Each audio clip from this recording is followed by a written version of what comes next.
No, Honzo, můžu na tebe teďka? No. Prosím tě, a jsou nějaký keře, nějaký kytky, má to nějakou cenu, anebo ne?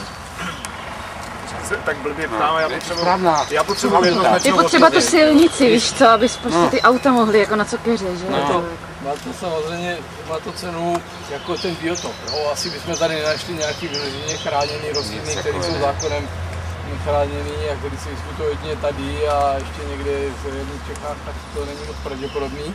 Ale má to cenu jako by tu ekologickou, že to tvoří útulek prostě pro takový kousek přírody. Ono tu přírodu má vlastně význam chránit jako v takových těch celcích, těch společenstvech, protože žádný ten organismus není schopný existovat izolovaně.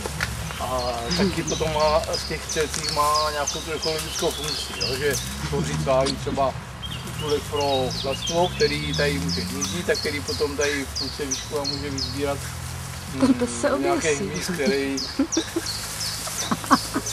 na něčem chodí a může to izolovat nějaký takový prachový cesty, jak vítr nosí prach nebo fouká, jo, je to zásobárna genofondu, vlastně oni všechny ty obyčejný rostliny, které do té krajiny patří, ty vrby a tady ty kostivalí a to všechno, oni někde musí existovat a musí existovat v těch společenstvech, které jsou takhle jako přírodě blízký, že nemůžou existovat někde tady na poli nebo v té umělé krajině, takže v tom jako je ta cena. No. A taky je potom je cena v tom,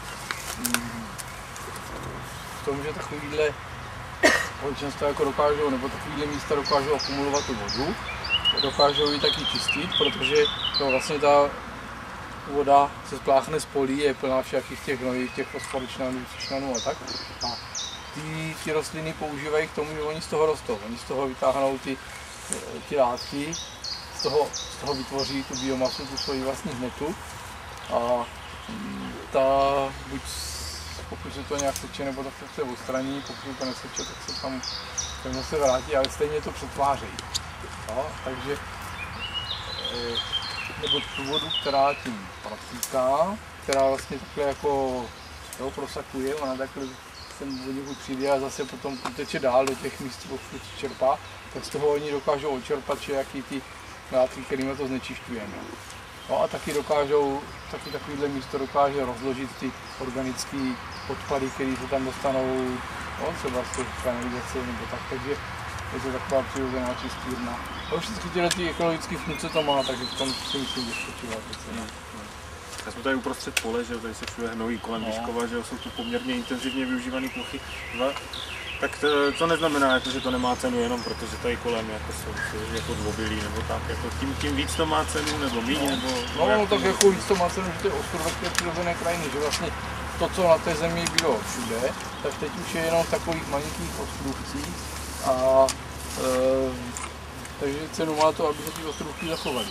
A ještě máte na cenu samozřejmě velký význam to, když oni tvoří takové ty biokoridory, prostě tvoří nějakou síť, kde tím všechny organismy, jak ty kytky, tak ty živočichové můžou migrovat, můžou se přesunovat.